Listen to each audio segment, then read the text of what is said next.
This video is about astrology and psychiatry or psychology. I often said when I was studying with Demetra George that there's no way I could do a counseling session as a therapist, a crisis counselor, someone who was trying to support the role of a family when I was a social worker for Head Start. There's no way at that point when I studied with Demetra George that I could do a counseling session without astrology. Because what I found out was that astrology is so precise that I could read into what the person had chosen.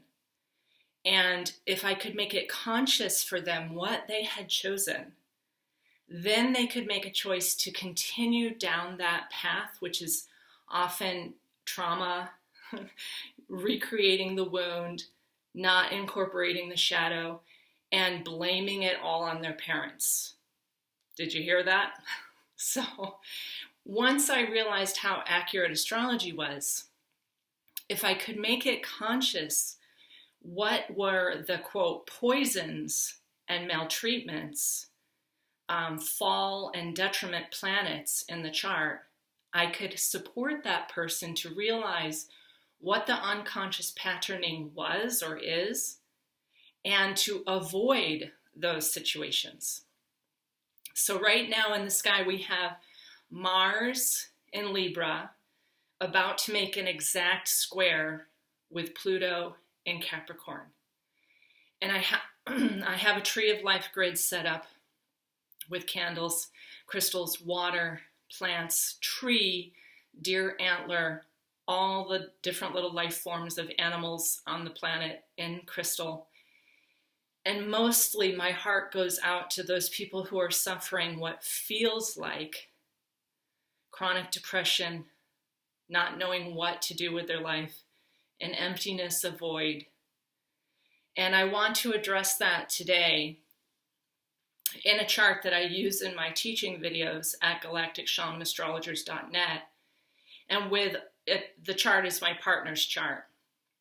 And by studying this chart for 2 years, every week, and still studying it every day, but studying it with a professional astrologer, Demetra George, for 2 years, I figured out how to help my partner with ancestral healing, with the wound, with everything that's unconscious in him, with feeling like actually a pattern of death and destruction to himself, like being suicidal and even homicidal and extreme rage, not being able to commit to a place of residence, which is called transience, and not being able to commit to a job, a vocation, or to a partner. And once I made all of this conscious in him, and yesterday with Mars squaring Pluto, we had another one of those days of making it conscious and clear. And we work from the astrology chart. So then he can understand, because his chart is really interesting, that these things are affecting him in the sky. And because I'm an astrologer, I know that when he has a rage and he punches the wall 3 times, which he did yesterday, I am witness to that without judgment. And maybe you'll question me about that. Maybe you'll think that I should not be in this relationship or this person should not behave like that. But if you look at his chart and you realize that Mars is squaring Pluto right now, and Pluto squaring his natal Saturn of his father's patterns of rage and paranoia, what he's doing is bringing up that material, that shadow, that wound. And when I question him about it, he said he feels like I'm digging the wound, but not offering him solutions. Now, from my perspective, I'm offering solutions which feels to him like digging the wound. So on some days when Mars is square Pluto, we have to also realize that there's unconscious plutonic energy in the air, which for Claude is conjunct his ascendant anyways, that he was born with that plutonic underworld experience. and he really can't grasp it no matter what my words are. So then I make him a good breakfast and hug him and sit with him and just breathe and be like looking in each other's eyes. And if you watch some of my videos with Claude, that's the work. We look in each other's eyes and ground and embody. Okay, so yesterday was such an incredible day for me. I actually went to a reference place to read what is a borderline personality. And Claude has a complete mental examination that he is a borderline personality. And it's very clear in his chart how that is. So what I discussed with him is, can I write a blog or make a post to show how you can see the psychiatric evaluation in the chart and then remedy, not through Prozac, which he used to be medicated to like numb level with Prozac when I met him, and how you can get off of that medication. Now, I'm not saying you shouldn't seek medical treatment, because all of my videos are under the entertainment classification on YouTube, because I am not operating from my master's degree as a clinician. I am operating as an astrologer right now. So you have to seek medical attention, particularly if you feel suicidal, if you feel that deeply depressed that you're walking off into the night, into the cold, and feel like, you know, you shouldn't even exist on the earth, which Claude has done many times. So his official diagnosis is borderline personality. So when I looked that up, the first thing is chronic feelings of emptiness. Now, chronic feelings of emptiness could be happening for a lot of us on the planet right now, because Saturn is traveling with asteroid Persephone, moving towards Pluto. And when those two are together, Persephone feels utterly abducted into the underworld, and drastic structures have to change for our entire planet.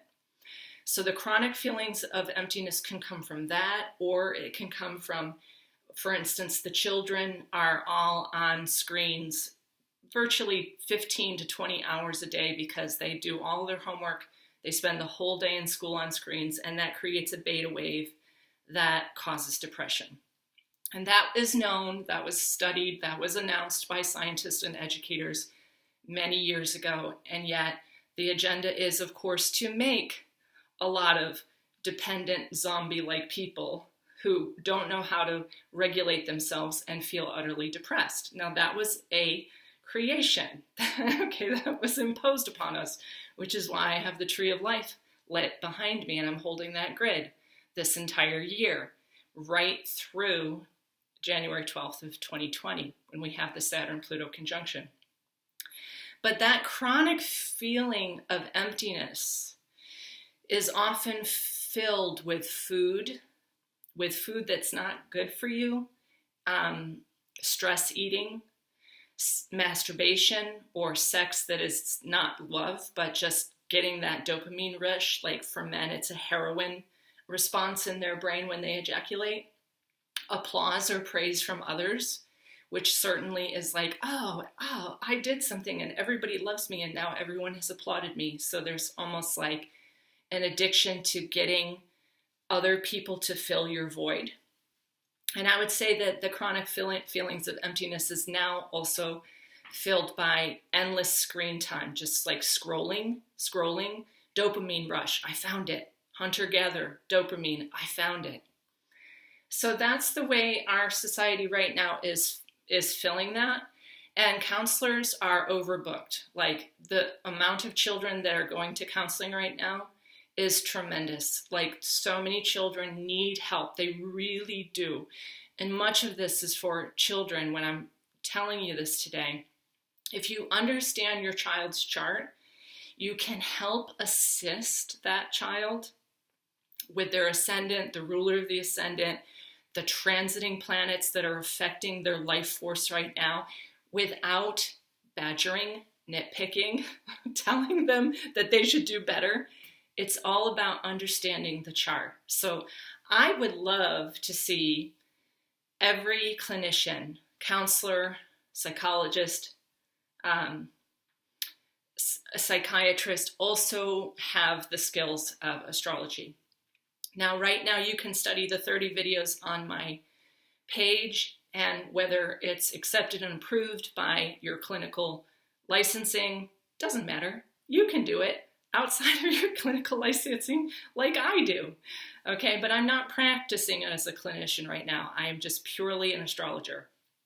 So let me show you a chart that is a borderline personality, and quote, the ability to be independent and autonomous is impaired. To be independent and autonomous is impaired. And I think that many of us, because of the foods that we eat, the screen time, the belief and dependency on government, finance, social customs, religions, make us all at risk for the ability to be independent and autonomous. So a borderline personality gets their feelings by attaching to somebody else and then really getting their identity from that person. So when Claude is with me, he does quite well, but when he moves outside of me, because I won't fill those voids, and he starts to attach to some person out there, like an employer, usually, he endlessly has to quit his job. He creates monsters, basically, because he gets into an emotional interdependence because he doesn't have his own autonomy. Let me show it to you in the chart. So the first house in any chart gives you the details of the birth experience in the childhood. In this chart, we have Pluto conjunct the ascendant. So this is a child who chose the underworld. Moon is square to Mars. So the condition of his mother was at risk by aggression and danger from where? The home and family. This is true. Okay, the father was a serious paranoid rageaholic. Mars is trining an enormous stellium in Aries, the North Node, Mercury, Chiron, Sun, Venus, and Saturn. Venus and Saturn are conjunct of the old man marrying a young girl. His father was 54. His mother was a college student, one of his students at the university. All of this trines a rage, Mars, a rage of action in Sagittarius.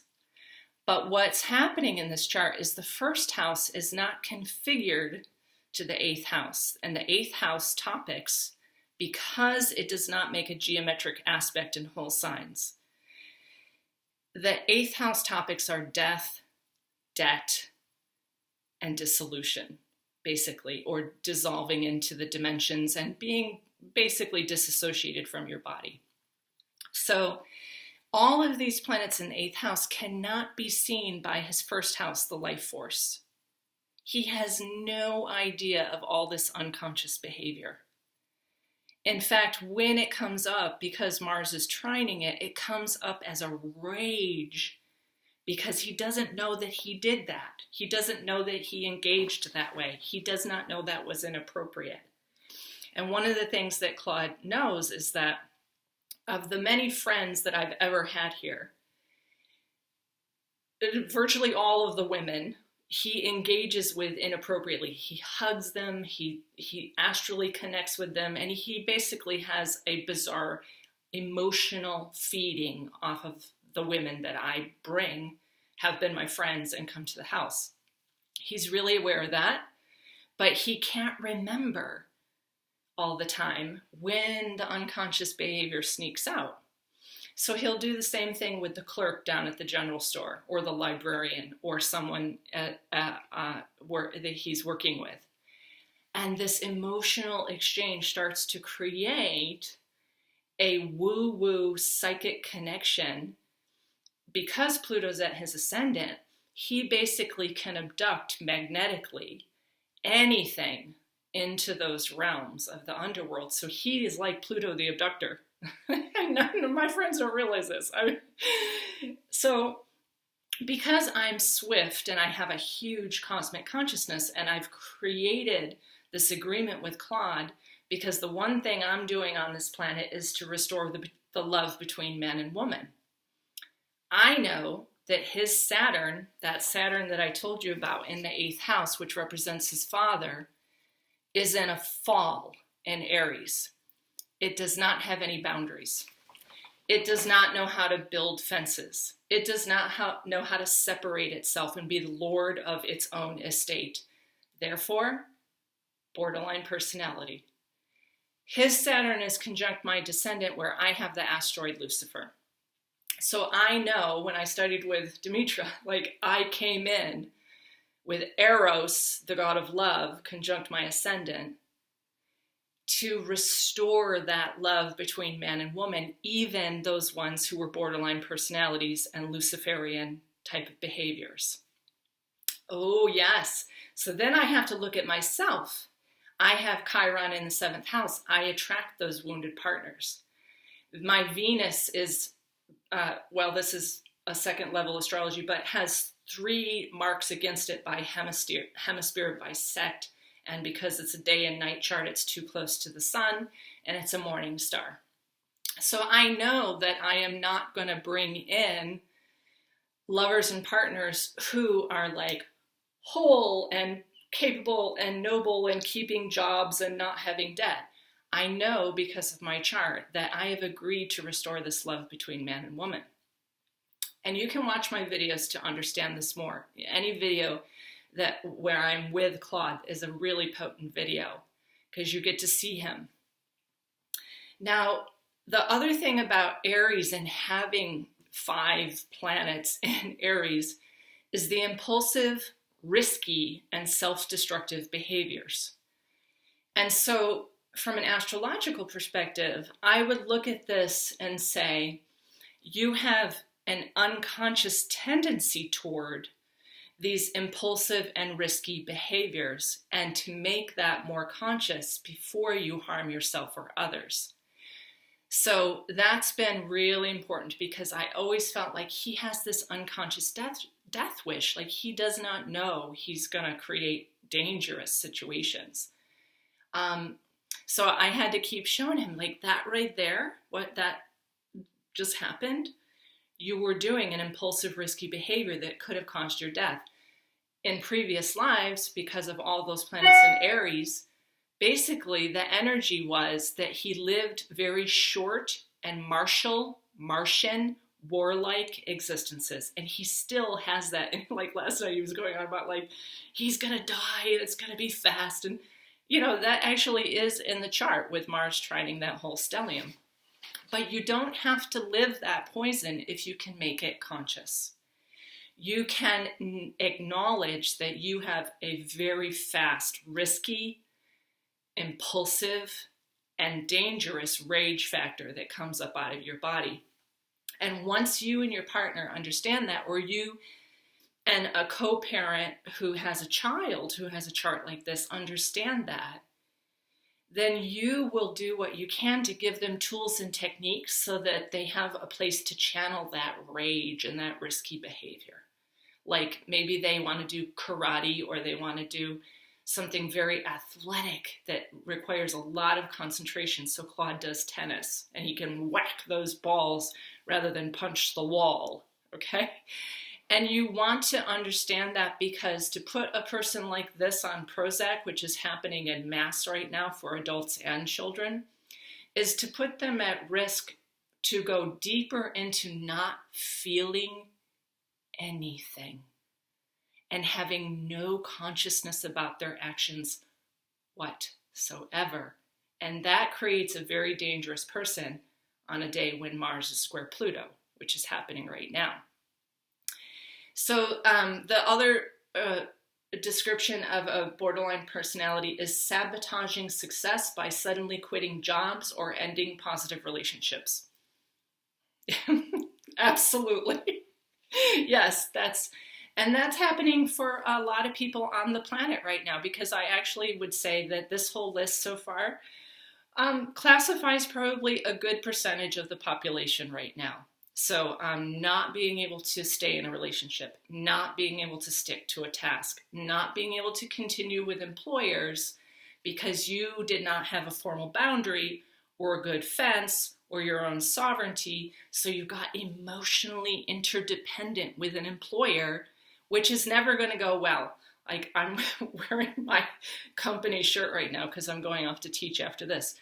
But I stay very formal with my employers. So with my employers, I tell nothing of my personal life. Even though I'm making this video so anyone could watch that and be a voyeur of my personal life, my professional life, it does not mix with my personal life. I have a really strong boundary around the person at the front desk, the manager of the so-and-so, the personal trainer of whatever. I do not have personal conversations with my employers. That formality is based out of my love and sincerity so that I can continue a long-term job and commitment, is that I don't make emotional exchanges there. But see, that sovereignty is not considered an important value right now. But the teacher that I studied with, Barry Long, he was all about first and last name, formal phrases, formal relationships with anyone other than your own partner, because then you're leaking emotional energy into your job, which is not the place to put your emotional energy, because then your love life will suffer and you will have the sudden quitting of jobs and ending of positive relationships, which is the discussion about a borderline personality. Okay, emotional volatility with intense mood swings that range from extreme happiness to despair, explosive anger from triggers. So it's really clear in the chart. I mean, what's interesting about this is that even though his parents, his father being a rageaholic paranoid, and his mother being disassociated, he cannot blame his parents, even though he received the social input from those parents, because his chart shows that emotional volatility with intense mood swings. I'll explain it to you. Virgo wants all the details to be perfect, to be organized, to be linear, to have material security. These very earthly based embodiment perfections do not go well with Aries. Aries is like, I'm not even thinking about it, I'm just leaving right now and I'm throwing everything that I own into the dump. Aries is impulsive. It acts in rage when it can't figure out anything. So basically, this is the brakes, this is the gas. The brakes, the gas. The brakes, the gas. And if you or your family member or your beloved partner, your child has something like that in the chart, there is a way to explain that and make that conscious so that the person is not continually in these emotional volatility with intense mood swings. Maybe your sister or your father has a diagnosis of borderline personality. You want to be able to study their chart to assist them on any given day. Say Chiron is going over all their personal planets in Aries and all they feel is wounded. And they want to throw their entire life into the dumpster. Yep, Claude has that coming up. Chiron's going to go over every single one of his personal planets in the 8th house. And so, do I just throw him into the dumpster and give him some Prozac and say, go live in a whatever van now, because that's how he was living before? No. I bring him back to his first house, which is material security, embodiment, linear thinking, sequencing, making sure that all of the details are there. I bring him back to his first house, because if you're doing your first house, then you can breathe. You can actually exist. Go and trim trees with so-and-so. Yes, do that. Absolutely. get some material security. So this is just amazing because I've never actually looked up the details of what a borderline personality is. But when I did this yesterday, I was like, what? This is exactly him. And it's exactly also the chart. Astrology and psychiatry marries beautifully. The next thing is they spend a great deal of time being angry with themselves. Mm-hmm. And you can see that with that full stellium in Aries in the 8th house, with Saturn conjunct his Venus and his Saturn being squared by Saturn in the sky right now and Pluto in the sky right now. He's going into the hatred that he had for his own father and also for himself. Because the feeling of having, and these were actual in the script, of a paranoid father and a disassociated mother is a combination of genetics and socialization that makes that child feel vulnerable due to the constant feeling that they will be abandoned and that they are not worthy, they are not supported, and they're growing up with this endless feeling like, I'm going to be abandoned, so I'm just going to abandon myself first. I'm going to throw everything away. I'm going to throw the job away. I'm going to throw the house away. I'm going to throw the partnership away because I know I'm going to be abandoned because I'm not worth it. So if you grew up with all those triggers, which many kids are right now, many kids are, it's because there's paranoia, there's extreme paranoia and blame happening on our planet right now. And Saturn and Pluto would ask us all to dissolve those structures. Saturn and Pluto want us to have our own autonomy. You don't need to be paranoid about the government. The government is so beyond anybody's fixing. It just needs to dissolve. Don't be paranoid about it. Just dissolve it. Okay? The tree of life, our divine blueprint, is always available to us. The tools of astrology can help you understand what you came in with, what to avoid, what to make conscious, where is the wound, and the shadow. So last night, Claude and I figured out that his shadow is that if he actually felt autonomous and felt like, yes, this is my property, that is my dog, that is a fence right there that keeps a boundary from all the people who keep turning around in our front yard, and they're not allowed in my house. I'm not going to talk to them. Because he was down there explaining to everyone for a long time that there was a tree down on the road. And I was like, Claude, it's not your job to babysit. It's not. You're now engaging with every single person, and you've lost your own sovereignty. Close the gate, bud. Close the gate, okay? And he's like, well, that's not neighborly. And I was like, but for you, you need to protect your sovereignty because you have Saturn in Aries where you don't have good boundaries. Okay? So everyone's chart is going to need to realize what the shadow is. His shadow is that he's actually so possibly rageful and angry and violent with that many planets in Aries that he's continually trying to kowtow to and kiss the feet of all of these persons out there, because if he really had his own boundaries and his own identity, he might be like a massive Martian warlord, which is his shadow, which he is terrified of his own shadow, that he might actually be like, what are you doing on my property? You were stupid. Turn around. And that's the shadow that he does not want to embrace. So then it eats away at him and he gets into these strange emotional interdependencies. Okay, I'm not sure how to end this video. It's extremely personal, but I said I was going to make more personal videos that I don't want you to think that my life is all rosebuds, because that is rosebuds on horseshit, and horseshit is something that I hold very dear, and that I have enough intelligence, consciousness, ability to make the horseshit into gold, black gold. Okay, loves. Thanks for listening.